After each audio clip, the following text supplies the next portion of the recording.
Assalamualaikum warahmatullahi wabarakatuh.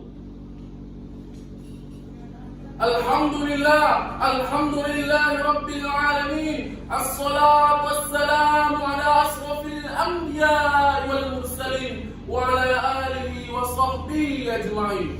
Ashhadu an la ilaha illallah wa ashhadu anna Muhammadan abduhu wa rasuluh alladzi la nabiyya ba'da, amma ba'du.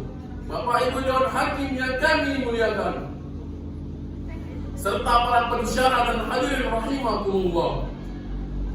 Indonesia adalah sebuah negeri tempat tumbuh suburnya keragaman budaya yang dijaga dan dipelihara oleh masyarakatnya. Di negeri ini memiliki 140 suku etnis serta 587 bahasa dan dialek 67 bahasa itu yang digunakan berbagai suku bangsa di Indonesia. Di samping itu, mereka juga menganut berbagai agama seperti Islam, Katolik, Protestan, Hindu, Buddha, Konghucu, dan kepercayaan setempat yang menjadi bagian dari kebudayaan lokal setempat. Latar belakang keluarga, agama, etnis yang menjadi interaksi dalam komunikasi masyarakat Indonesia. Misrawi dalam bukunya halaman 46 di tahun 2007 mengatakan bahwa kemajemukan adalah keniscayaan atau hukum alam yang tidak dapat dirubah ataupun dilawan. Masyarakat majemuk memiliki aspirasi dan keragaman budaya. Mereka memiliki kesetaraan kedudukan. Tidak ada yang membedakan antara kelompok masyarakat satu dengan kelompok masyarakat yang lainnya. Dalam kemajemukan, sikap yang paling ideal adalah sikap terhadap sesama agama Islam yang berbeda aliran maupun berbeda agama. Hal inilah yang menarik kami untuk mengambil syarahan yang bertema Nabi pengajar toleransi. Sebagai landasan awal, Allah Subhanahu wa taala berfirman dalam surah Al-Hujurat ayat 13 yang akan dibacakan oleh qari kami berikut ini. A'udzu billahi minasy syaithanir rajim. Bismillahirrahmanirrahim.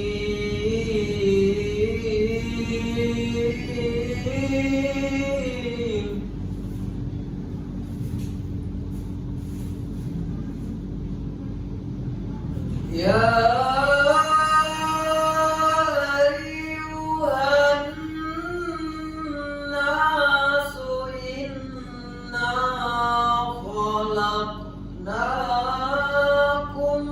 min dzakarin wa untha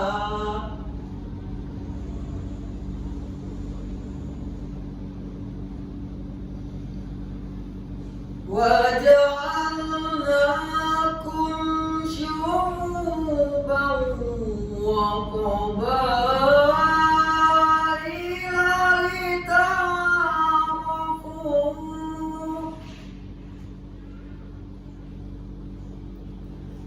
Inna akramakum indallahi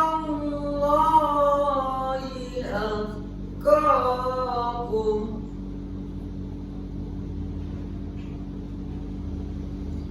Inna Allaha alimun khabir.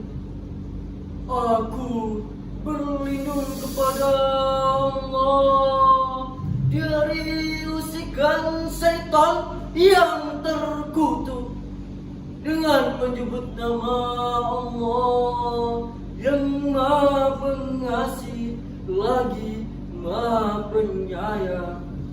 Wahai manusia, sesungguhnya kami menciptakan kamu dari seorang laki-laki dan seorang perempuan dan menjadikan kamu berbangsa-bangsa dan bersuku-suku supaya kamu saling kenal mengenal. Sesungguhnya orang yang paling mulia di antara kamu di sisi Allah Janganlah orang yang bertakwa di antara kamu. Sesungguhnya Allah Maha mengetahui lagi Maha mengenal. Hadirin wal hadirat rahimakumullah.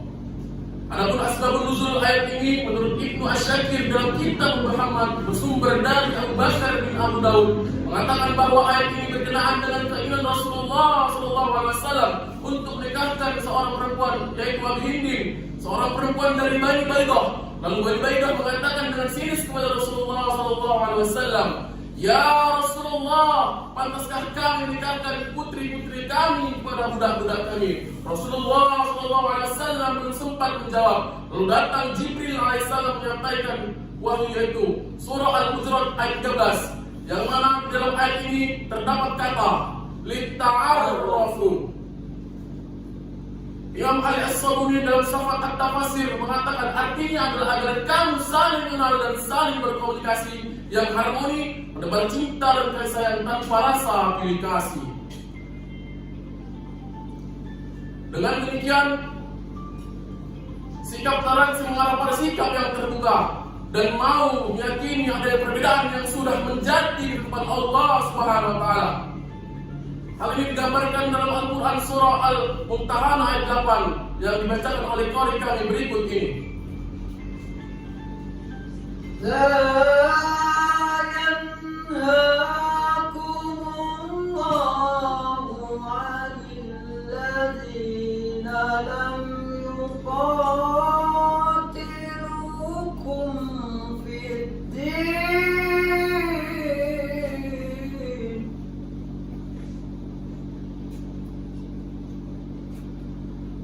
ولم يخرجوكم من دياركم أن تبروهم وتقسطوا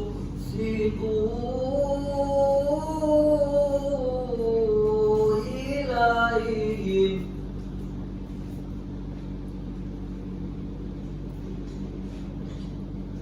إن الله يحب المقسطين صدق الله العظيم. Allah tidak melarang kamu untuk berbuat baik dan berlaku adil terhadap orang-orang yang tidak memerangimu dalam urusan agama, dan tidak pula mengusir kamu dari kampung halamanmu. Sesungguhnya Allah menyukai orang-orang yang berlaku adil. Maha benar Allah dengan segala firman-Nya. Hadirin wal hadirat rahimakumullah. Syaukani menjelaskan bahwa ayat ini mengandung arti Allah Subhanahu wa taala tidak melarang kita untuk berbuat baik kepada kaum kafir ini atau orang-orang non-muslim yang mengadakan perjanjian dengan umat Islam untuk menghindari peperangan dan tidak membantu non-muslim lainnya untuk memerangi umat Islam. Di samping itu, ayat ini juga mengandung makna bahwa Allah Subhanahu wa taala tidak melarang kita untuk berbuat adil dalam bermuamalah kepada mereka. Bahkan Rasulullah SAW mengecam umat Islam yang memerangi non-muslim yang seperti ini dengan kecaman yang keras dan tegas untuk tidak masukkan mereka ke dalam surganya Allah Subhanahu wa taala.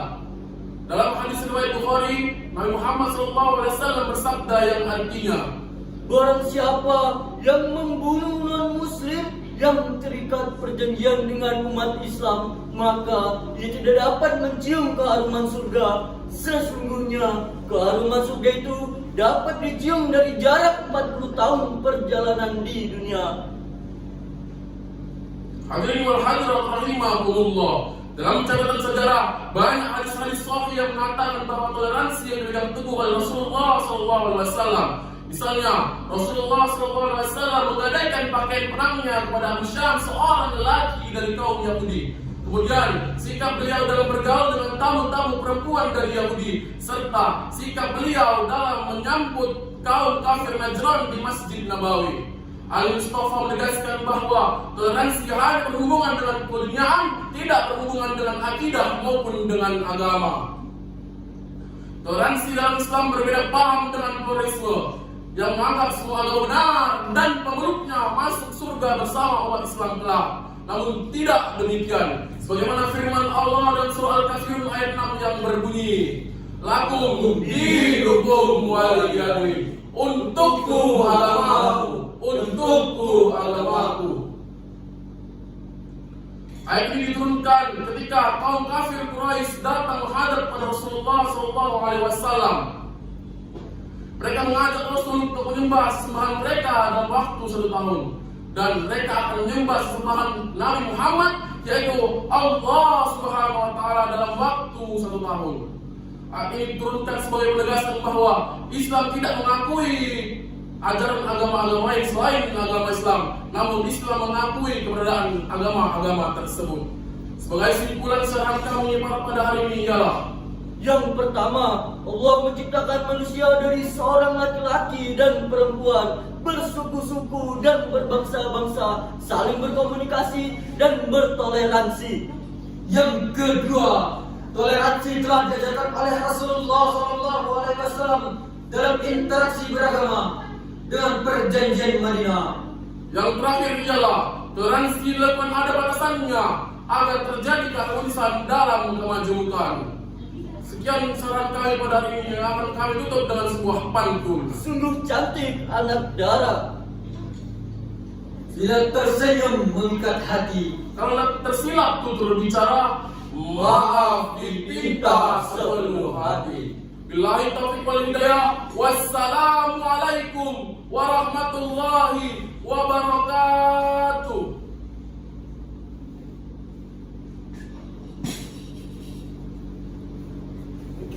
Nyambung ke tadi.